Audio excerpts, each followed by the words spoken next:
Now we are 6. By A. Milne. Introduction. When you are reciting poetry, which is a thing we never do, you find sometimes, just as you are beginning, that Uncle John is still telling Aunt Rose that if he can't find his spectacles he won't be able to hear properly. And does she know where they are? And by the time everybody has stopped looking for them, you are at the last verse, and in another minute they will be saying, thank you, without really knowing what it was all about. So, next time, you are more careful. And, just before you begin you say, RHRM, very loudly, which means, now then, here we are, and everybody stops talking and looks at you, which is what you want. So then you get in the way of saying it whenever you are asked to recite. And sometimes it is just as well, and sometimes it isn't. And by you find yourself saying it without thinking. Well, this bit which I am writing now, called Introduction, is really the RHRM of the book, and I have put it in, partly so as not to take you by surprise, and partly because I can't do without it now. There are some very clever writers who say that it is quite easy not to have an RHRM, but I don't agree with them. I think it is much easier not to have all the rest of the book. What I want to explain in the introduction is this. We have been nearly 3 years writing this book. We began it when we were very young, and now we are 6. So, of course, bits of it seem rather babyish to us, almost as if they had slipped out of some other book by mistake. On page whatever it is there is a thing which is simply 3-ish, and when we read it to ourselves just now we said, well, and turned over rather quickly. So we want you to know that the name of the book doesn't mean that this is us being 6 all the time, but that it is about as far as we've got at present, and we half think of stopping there. A.M. P.S. Pooh wants us to say that he thought it was a different book, and he hopes you won't mind, but he walked through it one day, looking for his friend Piglet, and sat down on some of the pages by mistake. Solitude. I have a house where I go. When there's too many people. I have a house where I go. Where no one can be. I have a house where I go. Where nobody ever says, no. Where no one says anything, so. There is no one but me. King John's Christmas. King John was not a good man. He had his little ways. And sometimes no one spoke to him. For days and days and days. And men who came across him, when walking in the town, gave him a supercilious stare. Or passed with noses in the air. And bad King John stood dumbly there, blushing beneath his crown. King John was not a good man. And no good friends had he. He stayed in every afternoon. But no one came to tea. And, round about December, the cards upon his shelf, which wished him lots of Christmas cheer, and fortune in the coming year, were never from his near and dear, but only from himself. King John was not a good man, yet had his hopes and fears. They'd given him no present now, for years and years and years. But every year at Christmas, while minstrels stood about, collecting tribute from the young, for all the songs they might have sung, he stole away upstairs and hung a hopeful stocking out. King John was not a good man. He lived his life aloof. Alone he thought a message out. While climbing up the roof, he wrote it down and propped it against the chimney stack. To all and sundry, near and far. Christmas in particular. And signed it not, Johannes R. But very humbly, Jack. I want some crackers. And I want some candy.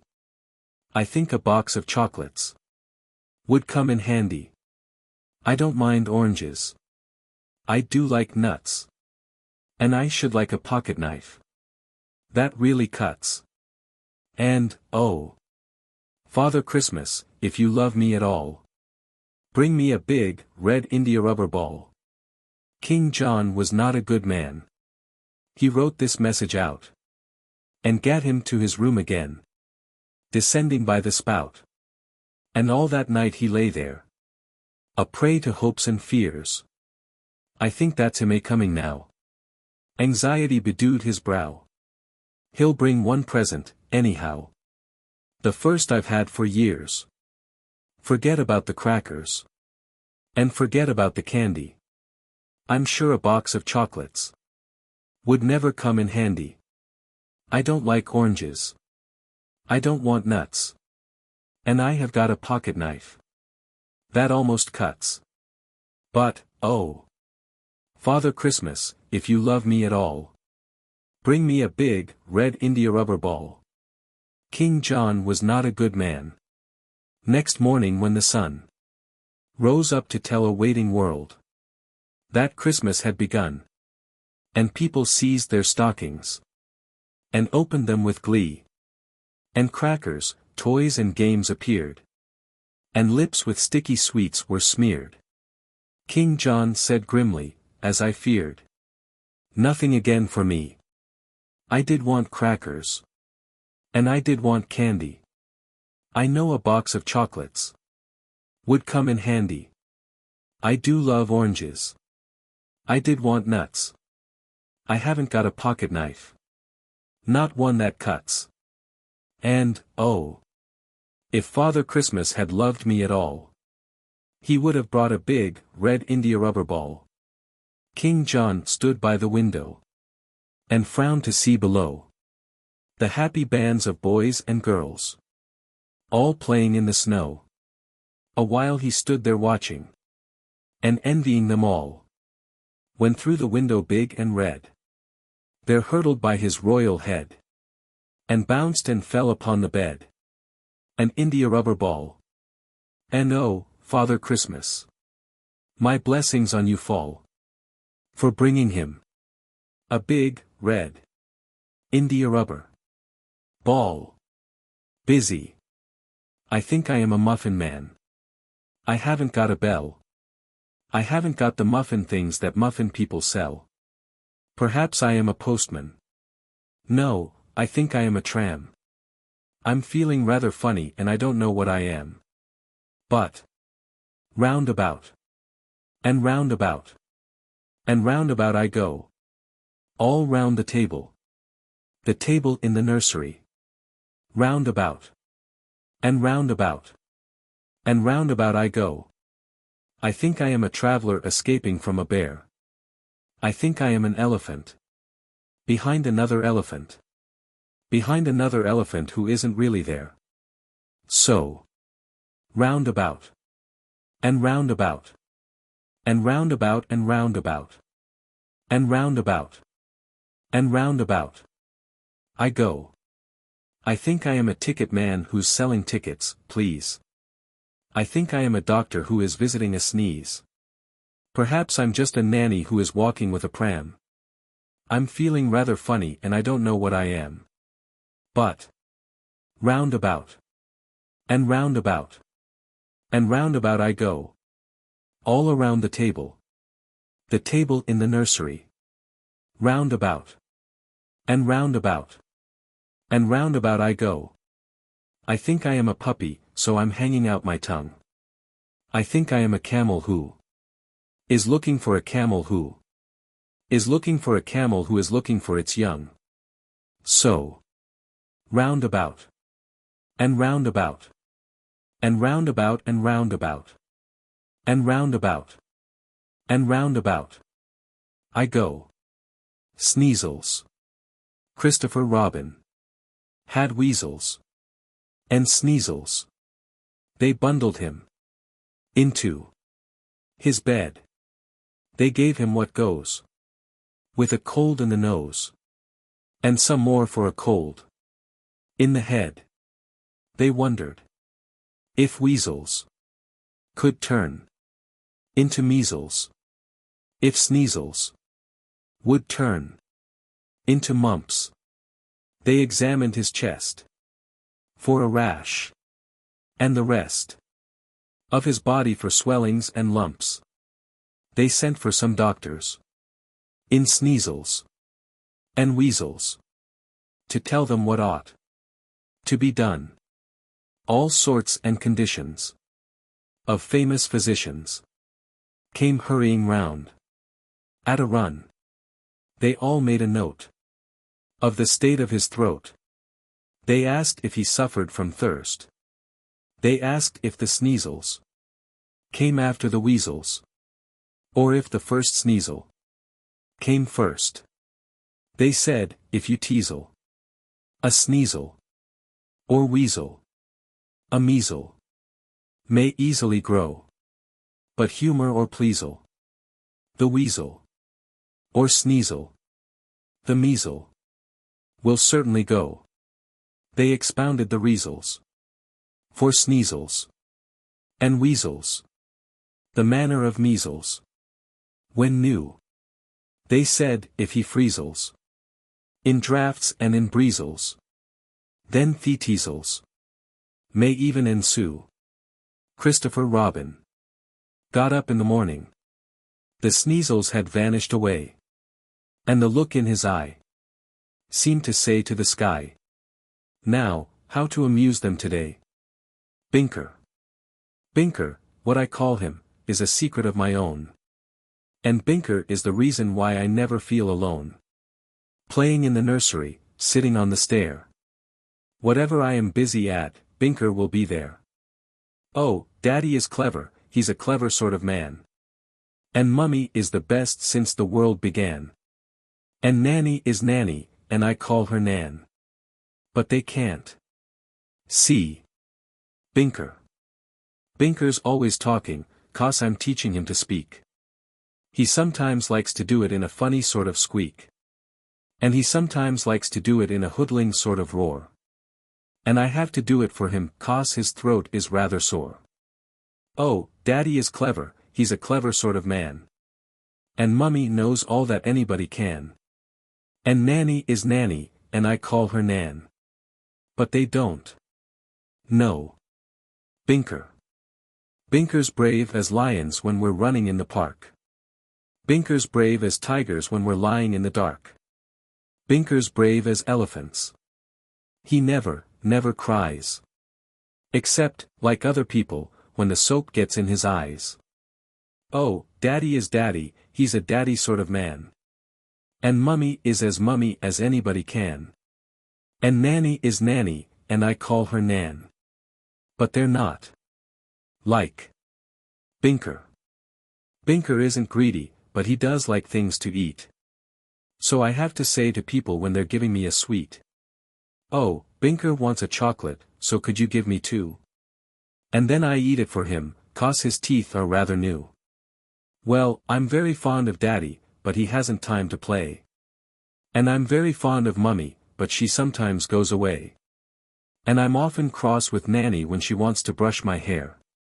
But BINKER's always BINKER, and is certain to be there. Cherry stones. Tinker, tailor. Soldier, sailor. Rich man, poor man. Plowboy, thief. And what about a cowboy? Policeman, jailer. Engine driver. Or pirate chief? What about a postman, or a keeper at the zoo? What about the circus man who lets the people through? And the man who takes the pennies for the roundabouts and swings? Or the man who plays the organ, and the other man who sings? What about a conjurer with rabbits in his pockets? What about a rocket man who's always making rockets? Oh, there's such a lot of things to do and such a lot to be. That there's always lots of cherries on my little cherry tree. The knight whose armor didn't squeak. Of all the knights in Appledore, the wisest was Sir Thomas Thom. He multiplied as far as 4. And knew what 9 was taken from. To make 11. He could write a letter to another knight. No other knight in all the land could do the things which he could do. Not only did he understand the way to polish swords, but knew what remedy a knight should seek whose armor had begun to squeak. And, if he didn't fight too much, it wasn't that he did not care for blips and buffetings and such, but felt that it was hardly fair to risk, by frequent injuries. A brain as delicate as his. His castle, Castle Tom, was set conveniently on a hill.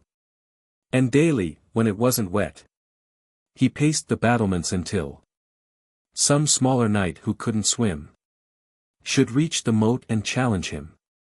Or sometimes, feeling full of fight, he hurried out to scour the plain. And, seeing some approaching knight, he either hurried home again, or hid, and, when the foe was past, blew a triumphant trumpet blast. One day when good Sir Thomas Thom was resting in a handy ditch, the noises he was hiding from, though very much the noises which he'd always hidden from before, seemed somehow less. Or was it more? The trotting horse, the trumpet's blast, the whistling sword, the armour's squeak, these, and especially the last, had clattered by him all the week. Was this the same, or was it not? Something was different. But what? Sir Thomas raised a cautious ear, and listened as Sir Hugh went by. And suddenly he seemed to hear, or not to hear, the reason why. This stranger made a nicer sound than other knights who lived around. Sir Thomas watched the way he went.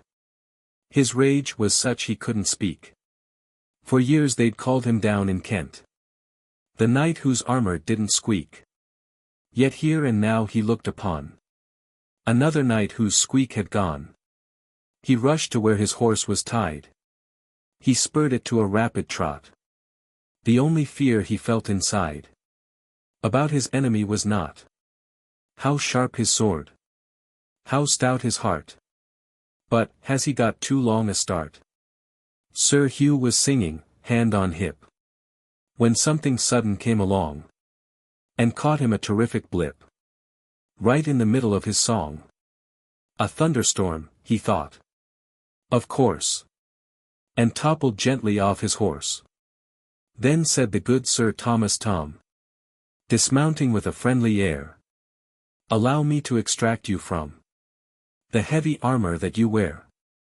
At times like these the bravest knight may find his armour much too tight. 100 yards or so beyond the scene of brave Sir Hugh's defeat, Sir Thomas found a useful pond. And, careful not to wet his feet, he brought the armour to the brink, and flung it in, and watched it sink. So ever after, more and more, the men of Kent would proudly speak of Thomas Thom of Appledore, the knight whose armour didn't squeak. Whilst Hugh, the knight who gave him best, squeaks just as badly as the rest. Buttercup days. Where is Anne? Head above the buttercups, walking by the stream, down among the buttercups. Where is Anne? Walking with her man, lost in a dream, lost among the buttercups. What has she got in that little brown head? Wonderful thoughts which can never be said. What has she got in that firm little fist of hers? Somebody's thumb, and it feels like Christopher's. Where is Anne? Close to her man. Brown head, gold head. In and out the buttercups. The charcoal burner. The charcoal burner has tales to tell. He lives in the forest. Alone in the forest. He sits in the forest. Alone in the forest. And the sun comes slanting between the trees. And rabbits come up, and they give him good morning. And rabbits come up and say, beautiful morning. And the moon swings clear of the tall black trees. And owls fly over and wish him good night. Quietly over to wish him good night. And he sits and thinks of the things they know. He and the forest, alone together. The springs that come and the summers that go. Autumn dew on bracken and heather. The drip of the forest beneath the snow. All the things they have seen. All the things they have heard. An April sky swept clean and the song of a bird. Oh, the charcoal burner has tales to tell. And he lives in the forest and knows us well. US 2. Wherever I am, there's always Pooh. There's always Pooh and me. Whatever I do, he wants to do. Where are you going today, says Pooh. Well, that's very odd, 'cause I was too. Let's go together, says Pooh, says he. Let's go together, says Pooh. What's twice 11? I said to Pooh. Twice what? Said Pooh to me. I think it ought to be 22. Just what I think myself, said Pooh. It wasn't an easy sum to do. But that's what it is, said Pooh, said he. That's what it is, said Pooh. Let's look for dragons, I said to Pooh. Yes, let's, said Pooh to me. We crossed the river and found a few. Yes, those are dragons all right, said Pooh. As soon as I saw their beaks I knew. That's what they are, said Pooh, said he. That's what they are, said Pooh. Let's frighten the dragons, I said to Pooh. That's right, said Pooh to me. I'm not afraid, I said to Pooh. And I held his paw and I shouted, shoo. Silly old dragons. And off they flew. I wasn't afraid, said Pooh, said he. I'm never afraid with you. So wherever I am, there's always Pooh. There's always Pooh and me. What would I do? I said to Pooh. If it wasn't for you, and Pooh said, true. It isn't much fun for one, but two can stick together, says Pooh, says he. That's how it is, says Pooh. The old sailor. There was once an old sailor my grandfather knew, who had so many things which he wanted to do, that, whenever he thought it was time to begin, he couldn't because of the state he was in. He was shipwrecked, and lived on an island for weeks. And he wanted a hat, and he wanted some breeks. And he wanted some nets, or a line and some hooks. For the turtles and things which you read of in books. And, thinking of this, he remembered a thing which he wanted, for water, and that was a spring. And he thought that to talk to he'd look for, and keep, if he found it, a goat, or some chickens and sheep. Then, because of the weather, he wanted a hut with a door, to come in by, which opened and shut, with a jerk, which was useful if snakes were about, and a very strong lock to keep savages out. He began on the fish hooks, and when he'd begun, he decided he couldn't because of the sun. So he knew what he ought to begin with, and that was to find, or to make, a large sun-stopping hat. He was making the hat with some leaves from a tree, when he thought, I'm as hot as a body can be, and I've nothing to take for my terrible thirst. So I'll look for a spring, and I'll look for it first. Then he thought as he started, oh, dear and oh, dear. I'll be lonely tomorrow with nobody here. So he made in his notebook a couple of notes. I must first find some chickens, and, no, I mean goats. He had just seen a goat, which he knew by the shape. When he thought, but I must have a boat for escape. But a boat means a sail, which means needles and thread. So I'd better sit down and make needles instead. He began on a needle, but thought as he worked, that, if this was an island where savages lurked, sitting safe in his hut he'd have nothing to fear. Whereas now they might suddenly breathe in his ear. So he thought of his hut, and he thought of his boat, and his hat and his breeks, and his chickens and goat, and the hooks, for his food, and the spring, for his thirst. But he never could think which he ought to do first. And so in the end he did nothing at all, but basked on the shingle wrapped up in a shawl. And I think it was dreadful the way he behaved. He did nothing but basking until he was saved. The engineer. Let it rain. Who cares? I've a train upstairs with a brake, which I make from a string sort of thing, which works in jerks, 'cause it drops in the spring, which stops with the string and the wheels. All stick. So quick. That it feels. Like a thing. That you make. With a break. Not string. So that's what I make. When the day's all wet. It's a good sort of break. But it hasn't worked yet.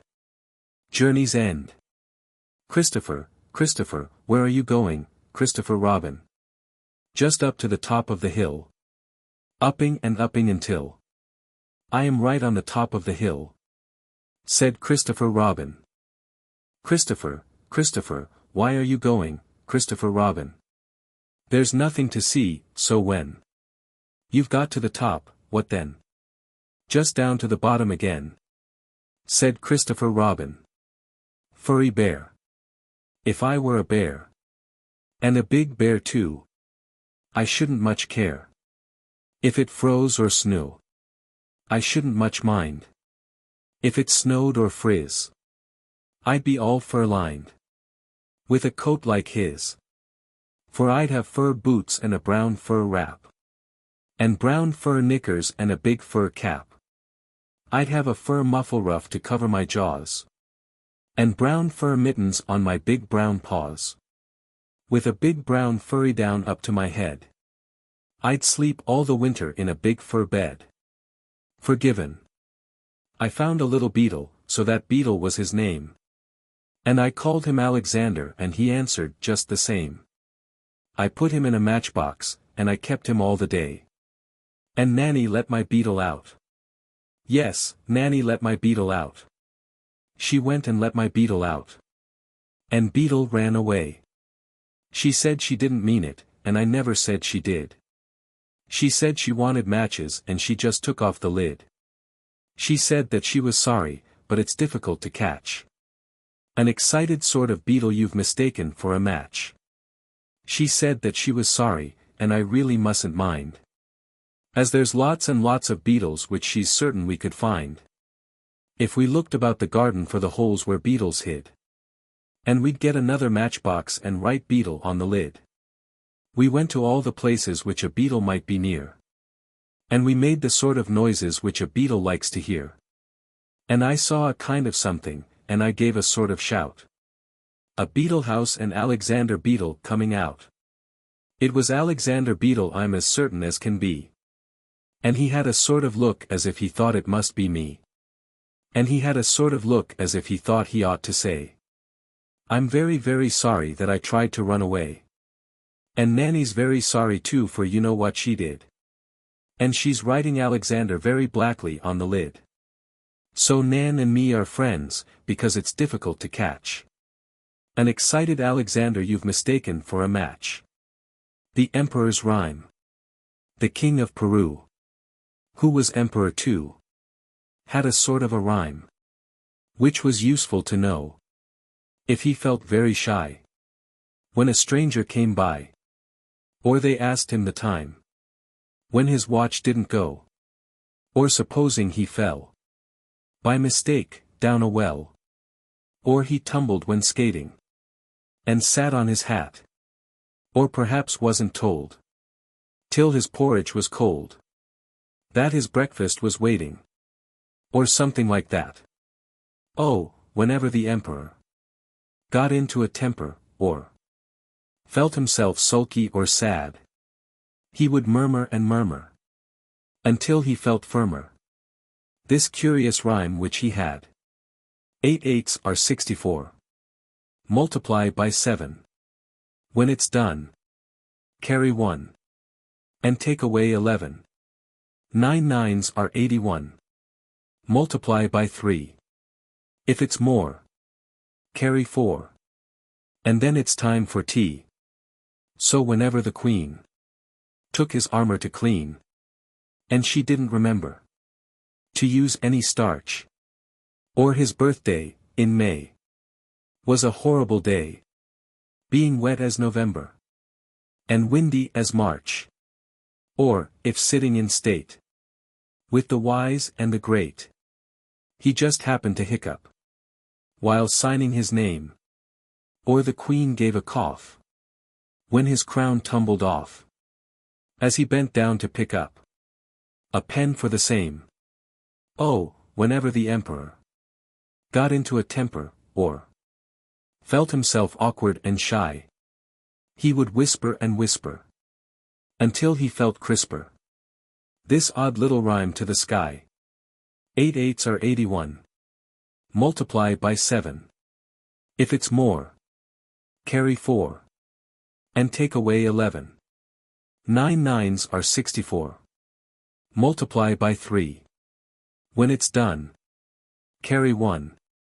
And then it's time for tea. Knight-in-armour. Whenever I'm a shining knight, I buckle on my armor tight. And then I look about for things like rushings out, and rescuings, and savings from the dragon's lair, and fighting all the dragons there. And sometimes when our fights begin, I think I'll let the dragons win. And then I think perhaps I won't, because they're dragons, and I don't. Come out with me. There's sun on the river and sun on the hill. You can hear the sea if you stand quite still. There's 8 new puppies at Roundabout Farm. And I saw an old sailor with only 1 arm. But everyone says, run along. Run along, run along. All of them say, run along. I'm busy as can be. Everyone says, run along. There's a little darling. If I'm a little darling, why don't they run with me? There's wind on the river and wind on the hill. There's a dark dead water wheel under the mill. I saw a fly which had just been drowned. And I know where a rabbit goes into the ground. But everyone says, run along. Run along, run along. All of them say, yes, dear, and never notice me. Everyone says, run along. There's a little darling. If I'm a little darling, why won't they come and see? Down by the pond, I'm fishing. Don't talk, anybody, don't come near. Can't you see that the fish might hear? He thinks I'm playing with a piece of string. He thinks I'm another sort of funny sort of thing. But he doesn't know I'm fishing. He doesn't know I'm fishing. That's what I'm doing. Fishing. No, I'm not, I'm nuding. Don't cough, anybody, don't come by. Any small noise makes a newt feel shy. He thinks I'm a bush, or a new sort of tree. He thinks it's somebody, but doesn't think it's me. And he doesn't know I'm nuding. No, he doesn't know I'm nuding. That's what I'm doing. Nuding. The Little Black Hen. Berryman and Baxter. Prettyboy and Penn. And old Farmer Middleton. Are 5 big men. And all of them were after the little black hen. She ran quickly. They ran fast. Baxter was first, and Berryman was last. I sat and watched. By the old plum tree. She squawked through the hedge. And she came to me. The little black hen said, "Oh, it's you." I said, "Thank you. How do you do? And please will you tell me, little black hen, what did they want? Those 5 big men. The little black hen. She said to me, they want me to lay them an egg for tea. If they were emperors. If they were kings. I'm much too busy to lay them things. I'm not a king.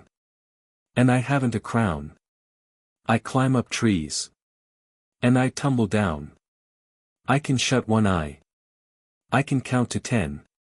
So lay me an egg, please. Little black hen. The little black hen said, what will you pay if I lay you an egg for Easter Day? I'll give you a please. And a how do you do. I'll show you the bear who lives in the zoo. I'll show you the nettle place on my leg, if you'll lay me a great big Eastery egg. The little black hen said, I don't care for a how do you do or a big brown bear, but I'll lay you a beautiful Eastery egg. If you'll show me the nettle place. On your leg. I showed her the place. Where I had my sting. She touched it gently. With one black wing. Nettles don't hurt. If you count to 10. And now for the egg. Said the little black hen. When I wake up. On Easter Day. I shall see my egg. She's promised to lay. If I were emperors.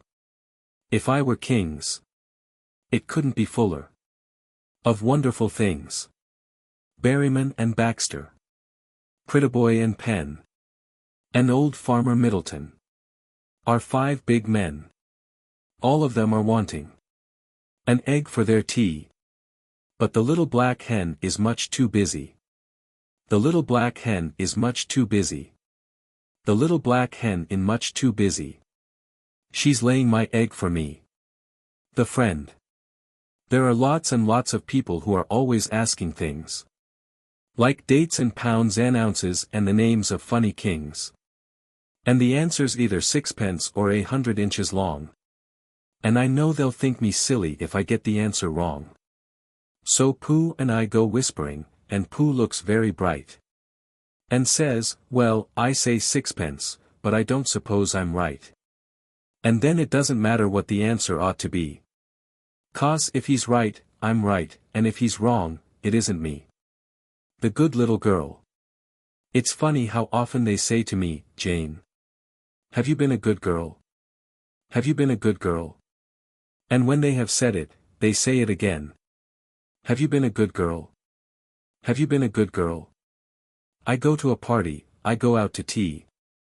I go to an aunt for a week at the sea. I come back from school or from playing a game. Wherever I come from, it's always the same. Well. Have you been a good girl, Jane? It's always the end of the loveliest day. Have you been a good girl? Have you been a good girl? I went to the zoo, and they waited to say. Have you been a good girl? Have you been a good girl? Well, what did they think that I went there to do? And why should I want to be bad at the zoo? And should I be likely to say if I had? So that's why it's funny of Mummy and Dad.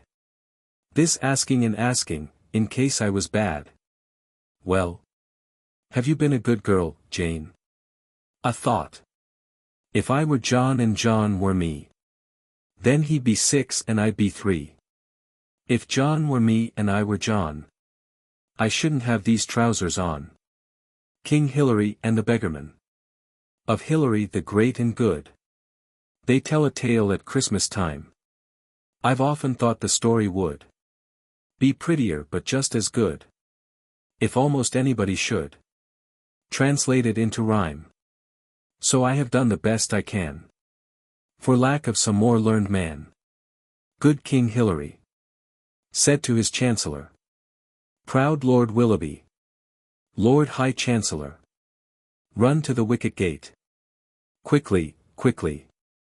Run to the wicket gate. And see who is knocking. It may be a rich man. Sea-born from Araby. Bringing me peacocks. Emeralds and ivory. It may be a poor man. Travel-worn and weary. Bringing me oranges. To put in my stocking. Proud Lord Willoughby. Lord High Chancellor. Laughed both loud and free. I've served your Majesty, man to man. Since first your Majesty's reign began. And I've often walked, but I never, never ran. Never, never, never, quoth he. Haw. Haw. Haw. Good King Hilary said to his Chancellor. Proud Lord Willoughby. Lord High Chancellor. Walk to the wicket gate. Quickly, quickly. Walk to the wicket gate. And see who is knocking. It may be a captain. Hawk-nosed, bearded. Bringing me gold dust. Spices, and sandalwood. It may be a scullion. Carefree, whistling. Bringing me sugar plums. To put in my stocking. Proud Lord Willoughby. Lord High Chancellor. Laughed both loud and free. I've served in the palace since I was 4. And I'll serve in the palace a many years more. And I've opened a window, but never a door. Never, never, never. Quoth he. Good King Hilary said to his Chancellor. Proud Lord Willoughby, Lord High Chancellor, open the window. Quickly, quickly. Open the window. And see who is knocking. It may be a waiting maid. Apple-cheeked, dimpled. Sent by her mistress. To bring me greeting. It may be children. Anxious, whispering. Bringing me cobnuts. To put in my stocking. Proud Lord Willoughby, Lord High Chancellor, laughed both loud and free. I'll serve your Majesty till I die. As Lord Chancellor, not as spy. To peep from lattices, no, not I. Never, never, never, quoth he. Good King Hilary looked at his Chancellor. Proud Lord Willoughby, Lord High Chancellor. He said no word to his stiff-set Chancellor, but ran to the wicket gate to see who was knocking. He found no rich man trading from Araby. He found no captain, blue-eyed, weather-tanned. He found no waiting maid sent by her mistress, but only a beggarman with one red stocking. Good King Hilary looked at the beggarman and laughed him 3 times 3. And he turned that beggarman round about. Your thews are strong, and your arm is stout. Come, throw me a Lord High Chancellor out. And take his place, quoth he. Of Hilary the good and great. Old wives at Christmas time relate this tale, which points, at any rate, 2 morals on the way. The first, whatever fortune brings, don't be afraid of doing things. Especially, of course, for kings. It also seems to say. But not so wisely, he who begs with one red stocking on his legs will be, as sure as eggs are eggs, a chancellor some day. Swing song. Here I go up in my swing, ever so high. I am the king of the fields, and the king of the town. I am the king of the earth, and the king of the sky. Here I go up in my swing. Now I go down. Explained. Elizabeth Ann said to her Nan. Please will you tell me how God began? Somebody must have made him. So. Who could it be, 'cause I want to know. And Nurse said, well. And then said, well. I know you know, and I wish you'd tell. And Nurse took pins from her mouth, and said. Now then, darling, it's time for bed. Elizabeth Ann had a wonderful plan. She would run round the world till she found a man who knew exactly how God began. She got up early, she dressed, and ran, trying to find an important man. She ran to London and knocked at the door of the Lord High Doodleum's coachan for. Please, sir, if there's anyone in. However and ever did God begin. The Lord High Doodleum lay in bed. But out of the window, large and red, came the Lord High Coachman's face instead. And the Lord High Coachman laughed and said, well, what put that in your quaint little head? Elizabeth Ann went home again, and took from the ottoman Jennifer Jane. Jennifer Jane, said Elizabeth Ann, tell me at once how God began. And Jane, who didn't much care for speaking, replied in her usual way by squeaking. What did it mean? Well, to be quite candid, I don't know, but Elizabeth Ann did. Elizabeth Ann said softly, oh. Thank you, Jennifer. Now I know. Twice times. There were 2 little bears who lived in a wood. And one of them was bad and the other was good. Good bear learnt his twice times one. But Bad Bear left all his buttons undone. They lived in a tree when the weather was hot. And one of them was good, and the other was not. Good Bear learnt his twice times two. But Bad Bear's thingamies were worn right through. They lived in a cave when the weather was cold. And they didn't do, what they were told. Good Bear learnt his twice times three. But Bad Bear never had his handkerchie. They lived in the wood with a kind old aunt. And one said, yes'm, and the other said, shan't. Good Bear learnt his twice times four. But Bad Bear's nicketies were terrible tore. And then quite suddenly, just like us. One got better and the other got wuss. Good Bear muddled his twice times three. But Bad Bear coughed in his handkerchie. Good Bear muddled his twice times two. But Bad Bear's thingamies looked like new. Good Bear muddled his twice times one. But Bad Bear never left his buttons undone. There may be a moral, though some say not. I think there's a moral, though I don't know what. But if one gets better, as the other gets wuss. These two little bears are just like us. For Christopher remembers up to twice times 10. But I keep forgetting where I've put my pen. So I have had to write this one in pencil. The morning walk. When Ann and I go out a walk, we hold each other's hand and talk of all the things we mean to do. When Ann and I are 42. And when we've thought about a thing, like bowling hoops or bicycling, or falling down on Ann's balloon, we do it in the afternoon. Cradle song. Oh, Timothy Tim has 10 pink toes. And 10 pink toes has Timothy Tim. They go with him wherever he goes. And wherever he goes, they go with him. Oh, Timothy Tim has 2 blue eyes. And 2 blue eyes has Timothy Tim. They cry with him whenever he cries. And whenever he cries, they cry with him.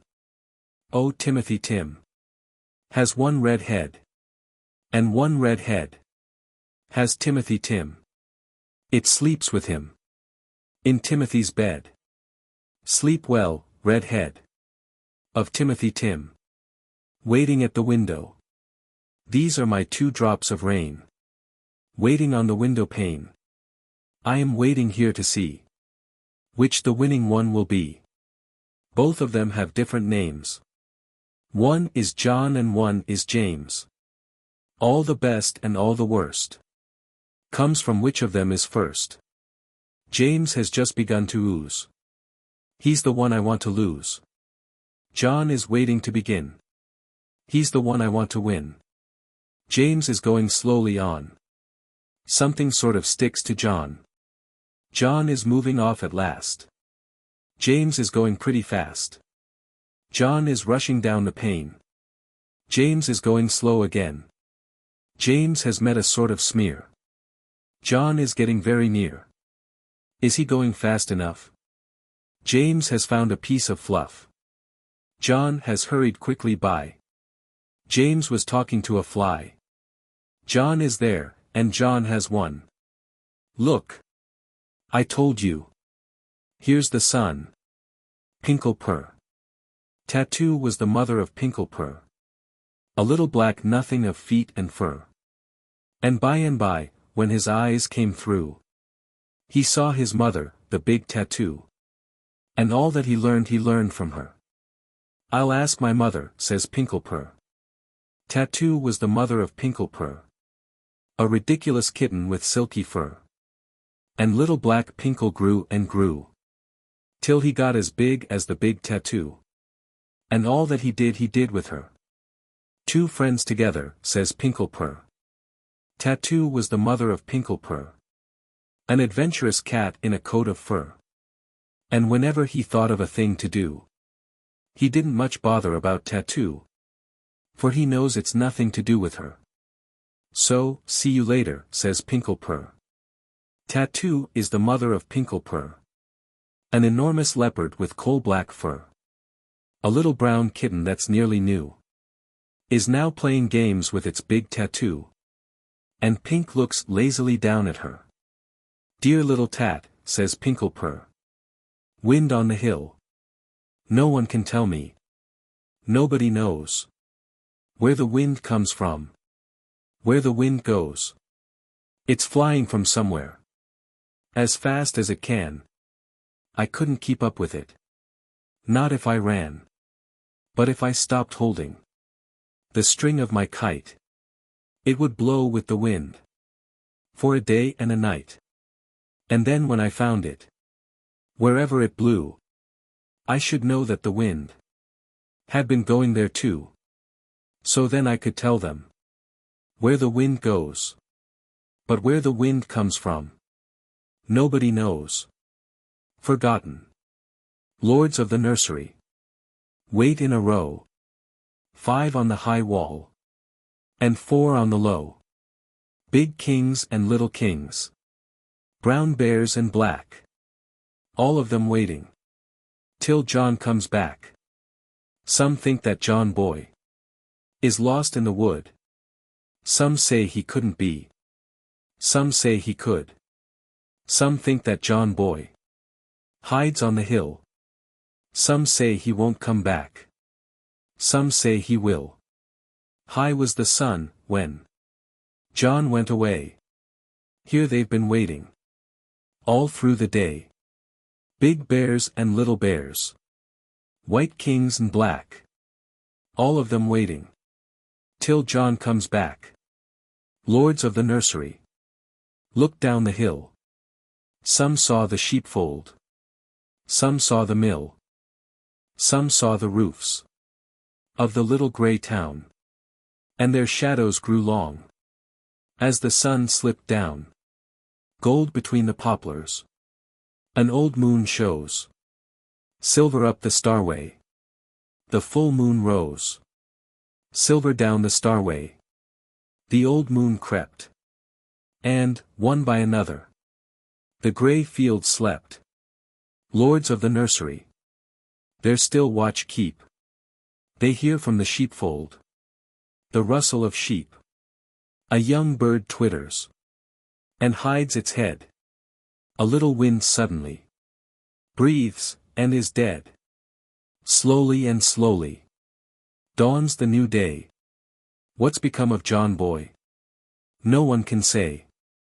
Some think that John boy is lost on the hill. Some say he won't come back. Some say he will. What's become of John boy? Nothing at all. He played with his skipping rope. He played with his ball. He ran after butterflies. Blue ones and red. He did 100 happy things. And then went to bed. In the dark. I've had my supper. And had my supper. And had my supper and all. I've heard the story of Cinderella. And how she went to the ball. I've cleaned my teeth. And I've said my prayers. And I've cleaned and said them right. And they've all of them been. And kissed me lots. They've all of them said, good night. So, here I am in the dark alone. There's nobody here to see. I think to myself. I play to myself. And nobody knows what I say to myself. Here I am in the dark alone.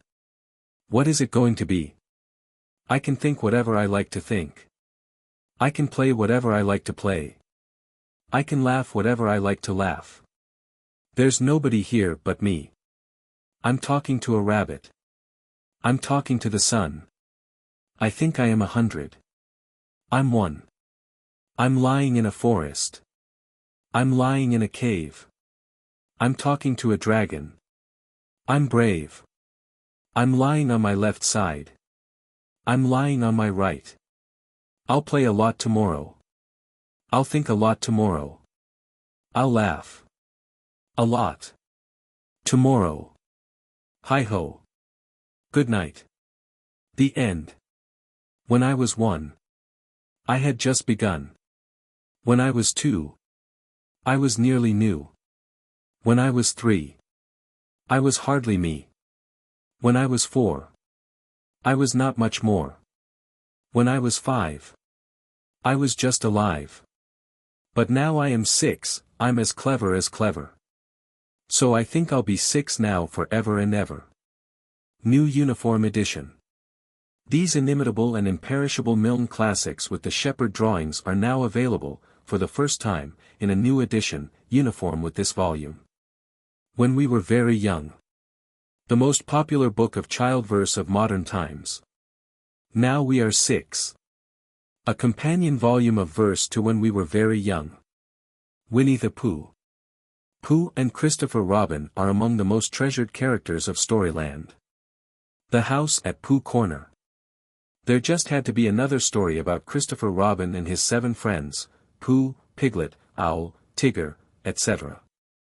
Published by E. P. Dutton and Co., Inc. Other books for boys and girls. By A. A. Milne. The Christopher Robin Verses.